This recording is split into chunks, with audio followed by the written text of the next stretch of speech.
மியூசிஷியனில் ரொம்ப முக்கியமான உங்களோட டீட்டெயில்ஸ் மட்டும். நிறைய பேர் கமாண்டில் என்ன கேட்குறாங்க அப்படின்னு பார்த்தீங்க அப்படின்னா, இங்கிலீஷும் நடத்துங்க சார் அப்படின்னு கேட்குறாங்க. 5x3 15 மார்க் நம்ம கவர் பண்ண போகிறோம் ஃபஸ்ட்டு வீக்கில். எதில்? இங்கிலீஷில். ஒரு நாளைக்கு 2 வீடியோ ரிலீஸ் ஆகும்.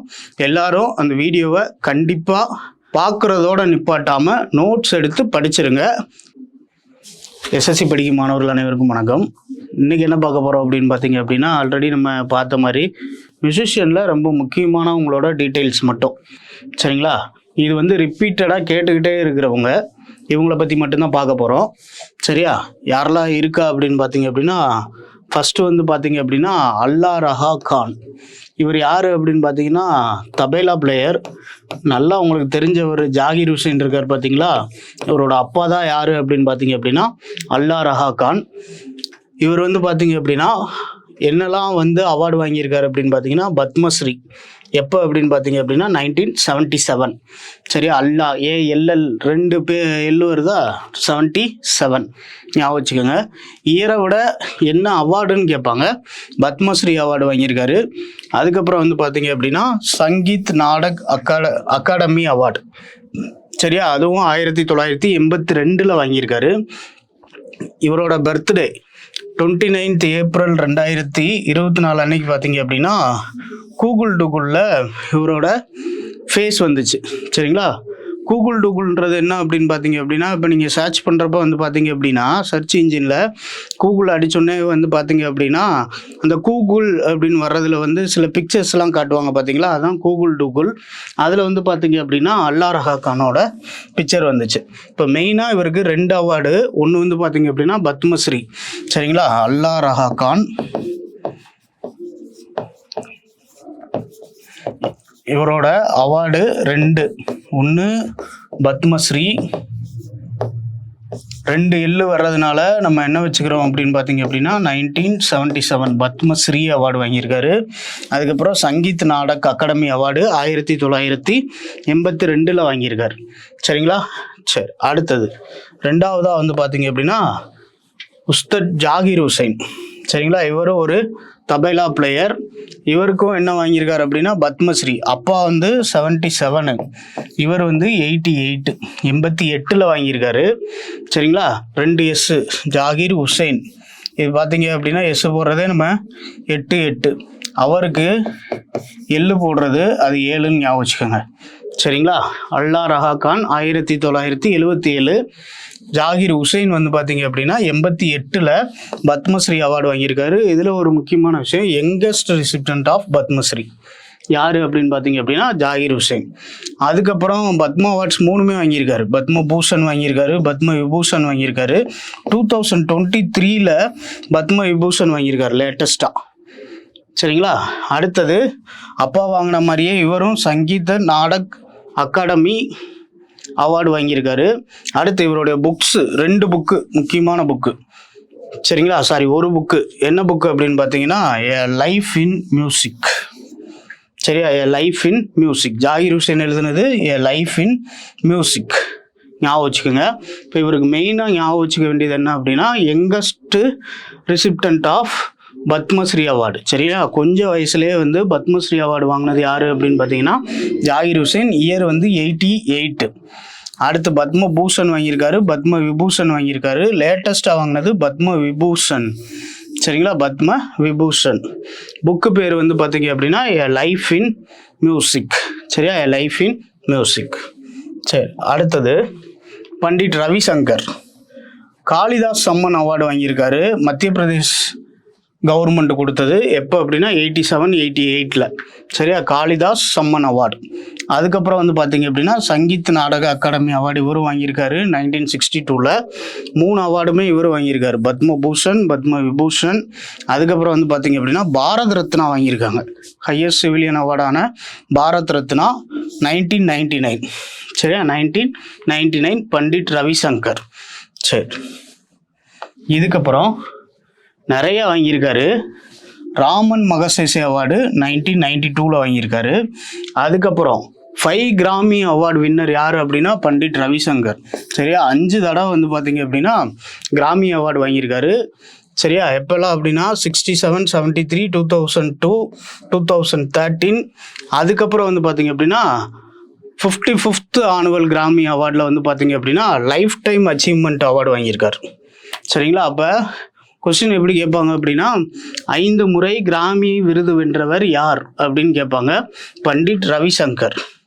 இவரோட புக்கு என்ன அப்படின்னு பார்த்தீங்க அப்படின்னா ராகமாலா அப்படின்னு ஒரு புக் எழுதியிருக்காரு.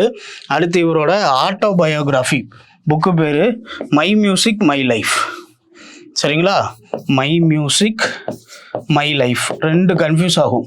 மை மியூசிக் மை லைஃப் எழுதுனது யார் அப்படின்னா பண்டிட் ரவிசங்கர்.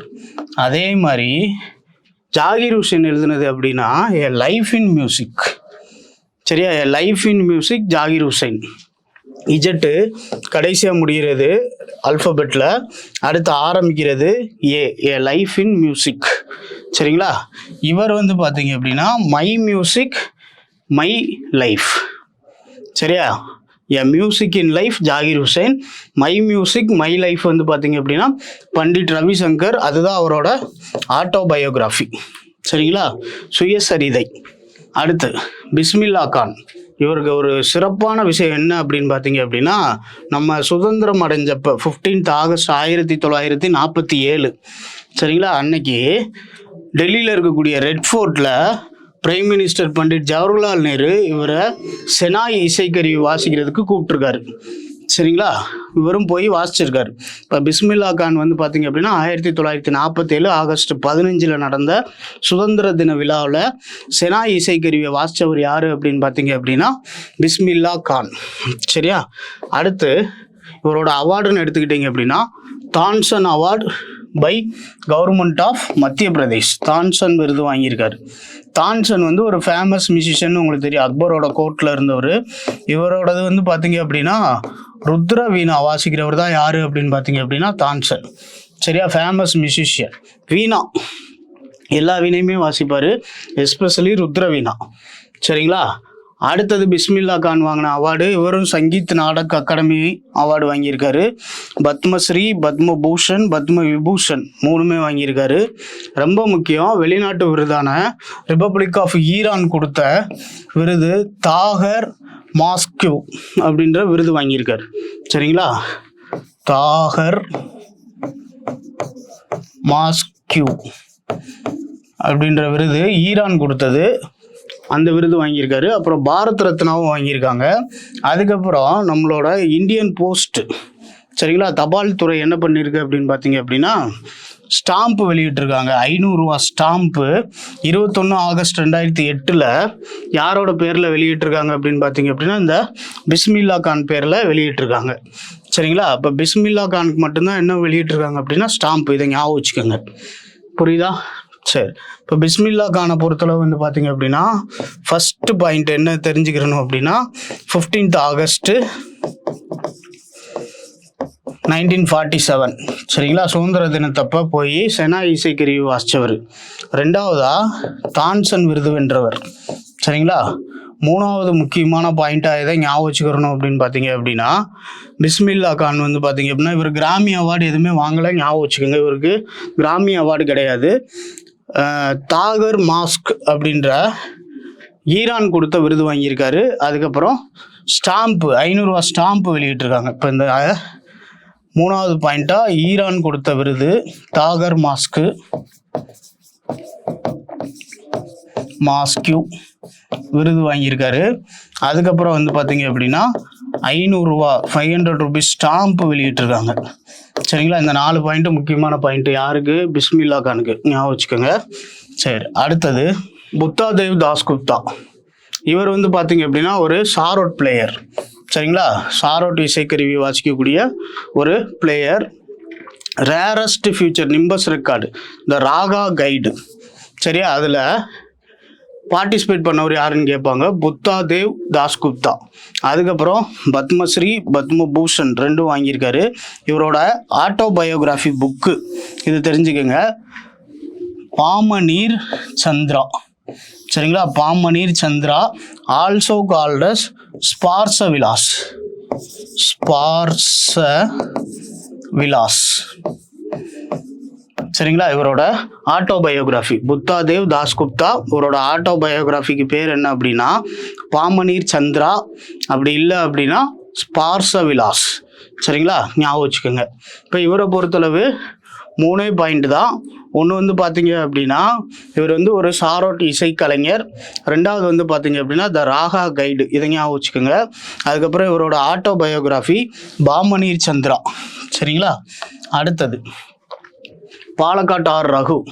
இவர் ஒரு கர்நாடிக் மியூசிஷியன் அண்டு பெர்குஷனிஸ்ட், தாள வாத்தியம் வாசிக்கிறதுல சிறந்தவர். சங்கீத நாடக அகாடமி வாங்கியிருக்காரு, பத்மஸ்ரீ அவார்டு வாங்கியிருக்காரு. இதில் ரொம்ப முக்கியம் அப்படின்னா சங்கீத கலாநிதி அப்படின்னு அழைக்கப்படுறவர் யார் அப்படின்னு பார்த்தீங்க அப்படின்னா பாலக்காட் ஆர் ரகு. சரிங்களா, சங்கீத கலாநிதி. சரி, அடுத்து எம்எஸ் சுப்புலட்சுமி. சரிங்களா, எம்எஸ் சுப்புலட்சுமியை பொறுத்தளவு first musician ever to awarded the Bharat Ratna. முத வந்து பார்த்தீங்க அப்படின்னா ஒரு மியூசிஷியன் பாரத் ரத்னா வாங்கினது யார் அப்படின்னு பார்த்தீங்க அப்படின்னா எம்எஸ் சுப்புலட்சுமி. அதுக்கப்புறம் வந்து பார்த்தீங்க அப்படின்னா இவங்க தான் first musician Raman Magsaysay award 1974 வாங்கியிருக்காங்க. இது போக இவங்களுக்கு இன்னொரு சிறப்பு இருக்குது. என்ன அப்படின்னு பார்த்தீங்க அப்படின்னா யுனைடெட் நேஷன்ஸ், யூஎன் இருக்குது பார்த்தீங்களா, ஐக்கிய சபை. சரிங்களா, அதில் வந்து பார்த்தீங்க அப்படின்னா இசை வாசிக்கிறதுக்காக இவங்கள கூப்பிட்ருக்காங்க எம்எஸ் சுப்புலட்சுமியை. இப்போ 3 பாயிண்ட் ஞாபகம் வச்சுக்கிறணும். First musician to receive Bharat Ratna, முதலில் பாரத் ரத்னா விருது வாங்கியவர் யார் அப்படின்னு பார்த்தீங்க அப்படின்னா எம்எஸ் சுப்புலட்சுமி, மதுரையை சேர்ந்தவங்க தான். சரிங்களா. அடுத்தது she is the first Indian musician to receive Raman Magsaysay award. சரிங்களா. அடுத்தது யுனைடெட் நேஷன்ஸில் போய் வாசித்த முதல் இந்தியன் இசைக்கலைஞர் யார் அப்படின்னு பார்த்தீங்க அப்படின்னா எம்எஸ் சுப்புலட்சுமி. சரியா, இந்த 3 பாயிண்ட்டும் ரொம்ப ரொம்ப முக்கியம். புரியுதுங்களா. சரி, இவ்வளோதான் இம்பார்ட்டண்டான மியூசிஷியன்ஸை பற்றி நீங்கள் தெரிஞ்சுக்க வேண்டியது. இதில் ஃபஸ்ட்டு நீங்கள் நல்லா தெரிஞ்சுக்க வேண்டியது புக்கு. சரிங்களா, என்ன புக்கு எழுதியிருக்காங்க அப்படின்றது. மை லைஃப் மை மியூசிக்கு கேட்டுக்கிட்டே இருக்காங்க, அதே மாதிரி லைஃப் இன் மியூசிக் அதுவும் கேட்டுக்கிட்டே இருக்காங்க. இது 2 புக்கையும் நல்லா பார்த்து வச்சுக்கோங்க. அதுக்கப்புறம் ரெண்டாவதா இம்பார்ட்டன்ட் அவார்டு. சரிங்களா, இம்பார்ட்டன்ட் அவார்டில் ராமன் மகசேசே, பாரத் ரத்னா பார்த்து வச்சுக்கோங்க. பத்மபூஷன், பத்ம விபூஷன், அதுக்கப்புறம் பத்மஸ்ரீ எல்லாரும் வாங்கியிருப்பாங்க. அதனால் அதை கேட்குறத விட எதை கேட்பாங்க அப்படின்னு பார்த்தீங்க அப்படின்னா பாரத் ரத்னா, ராமன் மகசேசே. சரிங்களா, இது 2ஐயும் கேட்குறதுக்கு வாய்ப்பு இருக்குது. அதே மாதிரி பார்த்தீங்கன்னா இந்த ஈரானில் வாங்கின அவார்டு, சரிங்களா, இந்த மாதிரி வெளிநாட்டில் இருந்து வாங்கின அவார்டு கேட்கலாம். அதுக்கப்புறம் வந்து பார்த்தீங்க அப்படின்னா இம்பார்ட்டன்ட் பாயிண்ட்ன்றது என்ன அப்படின்னு பார்த்தீங்க அப்படின்னா இப்போ ஆகஸ்ட் 15, 1947 வந்து பார்த்தீங்க அப்படின்னா வாசிச்சது யார் அப்படின்னு கேட்பாங்க. அதே மாதிரி ஃபஸ்ட்டு மியூசிஷியன் டு ரிசீவ் யார் வாங்கியிருக்கான்னு கேட்பாங்க, மகசேசே. அதே மாதிரி யூஎனில் வாசித்தது யார், சரிங்களா, இந்த மாதிரி இருக்கிறது கேட்பாங்க. சரியா, இப்போ இதை பொறுத்தளவு வந்து பார்த்தீங்க அப்படின்னா இவங்கள பற்றி மட்டும் நல்லா தெரிஞ்சு வச்சுக்கிட்டிங்கன்னா போதும். சரிங்களா, ரொம்ப வாஸ்ட்டாக இதில் கேட்குறது இல்லை. மேக்ஸிமம் எந்த மியூசிஷியன், என்ன மியூசிக்கு, இன்ஸ்ட்ருமெண்ட்டு, இதை தான் கேட்குறாங்க. இருந்தாலும் இதை பார்த்து வச்சுக்கோங்க. சரிங்களா, இதுக்கப்புறம் நம்ம என்ன படிக்க போகிறோம் அப்படின்னு பார்த்தீங்க அப்படின்னா இப்போ மியூசிஷியன் ஃபுல்லாகவே பார்த்துட்டோம், மியூசிக்கல் இன்ஸ்ட்ருமெண்ட்ஸ் பார்த்துட்டோம். சரிங்களா, அதுக்கப்புறம் வந்து பார்த்தீங்கன்னா மியூசிஷியன்ஸ் அதையும் பார்த்துட்டோம். இது முடிஞ்சுது. அடுத்து ரெண்டாவதா புக் அண்ட் ஆத்தர் தான் அடுத்து பார்க்க போகிறோம். சரிங்களா, புக் அண்ட் ஆத்தர்ஸ். மூணாவதாக வந்து பார்த்தீங்க அப்படின்னா டான்ஸஸ். மூணாவதாக கல்ச்சுரலில் இறங்கிடுவோம். கல்ச்சுரலில் வந்து பார்த்தீங்க அப்படின்னா டான்ஸு, ஃபெஸ்டிவல். சரியா, அடுத்தது ட்ரைப்ஸு. இது 3ம் ரொம்ப ரொம்ப இம்பார்ட்டன்ட். அடுத்து டான்ஸு, ஃபெஸ்டிவல், ட்ரைப்ஸ் இதுதான் பார்க்க போகிறோம். சரிங்களா, இது போக நிறைய பேர் கமாண்டில் என்ன கேட்குறாங்க அப்படின்னு பார்த்தீங்க அப்படின்னா இங்கிலீஷும் நடத்துங்க சார் அப்படின்னு கேட்குறாங்க. இப்போ பெர் டே நம்ம என்ன பண்ணிகிட்ருக்கோம் அப்படின்னு பார்த்தீங்க அப்படின்னா ஒரு ஸ்டாட்டிக் ஜிகே மட்டும் போட்டுட்ருக்கோம். அப்படி தானே வீடியோவாக ஒரே ஒரு ஸ்டாட்டிக் ஜிகே மட்டும் போட்டிருக்கோம். 3 days ஆச்சு நம்ம எதை முடிக்கிறதுக்கு, மியூசிஷியன். சரிங்களா, மியூசிக்கல் இன்ஸ்ட்ருமெண்ட்ஸ். இனிமேல் என்ன பண்ண போகிறோம் அப்படின்னா பெர் டே ஒரு ஸ்டாட்டிக் ஜிகே. சரிங்களா, அடுத்தது ஒரு இங்கிலீஷ் கிளாஸ். இங்கிலீஷில் வந்து பார்த்தீங்க அப்படின்னா கிளாஸு, அதுவும் முக்கியமாக எப்படி இருக்கும் அப்படின்னா ஜென்ரல் இங்கிலீஷை பொறுத்தளவு ஒரே வீடியோவில் 2 விஷயம் டிஸ்கஸ் பண்ண போகிறோம். ஒன்று வந்து பார்த்தீங்க அப்படின்னா கிராமர் வித் எக்ஸசைஸ். சரிங்களா, ரெண்டாவதாக வந்து பார்த்தீங்க அப்படின்னா இதில் மெமரி பேஸ்டாக இருக்கக்கூடிய இடியம்ஸ் அண்ட் ஃப்ரேசஸ், அதுக்கப்புறம் வந்து பார்த்தீங்க அப்படின்னா ஒன் வேர்ட் சப்ஸ்டியூஷன், இது 2ஐயும் டிஸ்கஸ் பண்ண போகிறோம். இப்போ ஒரு நாளைக்கு வந்து பார்த்தீங்க அப்படின்னா ஒரு 10 idioms and phrases, 10 one word substitution plus ஒரு கிராமர், இதை டிஸ்கஸ் பண்ண போகிறோம். சரிங்களா, அப்போ பெர் டே இனிமேல் வந்து பார்த்தீங்க அப்படின்னா 2 வீடியோ ரிலீஸ் ஆகும். ஒரு வீடியோ ஸ்டாட்டிக் ஜிகே, சரியா, இன்னொரு வீடியோ இங்கிலீஷ். இதை ஃபாலோ பண்ணிக்கோங்க. சரியா, ஏன்னா நமக்கு வந்து 25 கொஸ்டின்ஸ் வந்து பார்த்தீங்க அப்படின்னா இங்கிலீஷில் இருக்குது. அடுத்த 25 வந்து பார்த்தீங்க அப்படின்னா ஜென்ரல் அவேர்னஸ். இந்த ஜென்ரல் அவேர்னஸ்ன்றது வாஸ்டான ஏரியா. அதில் ஸ்டாட்டிக் ஜிகே நம்ம இப்போ டிஸ்கஸ் பண்ணிகிட்ருக்கோம், சப்ஜெக்ட் ஜிகேவும் டிஸ்கஸ் பண்ணுவோம். இதுக்கப்புறம் வந்து பார்த்தீங்க அப்படின்னா இங்கிலீஷ் ரொம்ப ரொம்ப முக்கியம். சரிங்களா, அதனால் பெர் டே வந்து பார்த்தீங்க அப்படின்னா 2 வீடியோ போடுற மாதிரி பிளான் வச்சுருக்கோம். சரியா, எல்லாரும் இதை வாட்ச் பண்ணி என்ன பண்ணணும் அப்படின்னு பார்த்தீங்க அப்படின்னா ஃபஸ்ட்டு விஷயம், நீங்கள் வீடியோ பார்க்குறதோட நிப்பாட்டிடக்கூடாது, நோட்ஸ் எடுக்கணும். சரிங்களா, நோட்ஸ் ரொம்ப ரொம்ப முக்கியம். இப்போ நான் முக்கியமான அவார்டு அப்படின்ட்டு இந்த பாயிண்ட்டை மட்டும் ஞாபகம் வச்சுக்கோங்கன்னு சொல்கிறேன் அப்படின்னா அவங்களோட நேமு, அந்த 4 பாயிண்ட் கண்டிப்பாக நீங்கள் ஒரு நோட்டு போட்டு எழுத ஆரம்பிச்சிருங்க. ஏன் அப்படின்னா குயிக் ரிவிஷனுக்கு இதுதான் யூஸ் ஆகும். சரிங்களா, ரெண்டாவதா கான்செப்ட் வந்து நீங்கள் இங்கிலீஷில் கிராமர் நடத்துகிறப்ப கண்டிப்பாக கான்செப்டை அண்டர்ஸ்டாண்ட் பண்ணி உங்களுக்கு புரிஞ்ச மாதிரி நோட்ஸ் எடுக்கணும். புரியுதா? மூணாவதா எக்ஸசைஸ் நிறைய சால்வ் பண்ணணும்.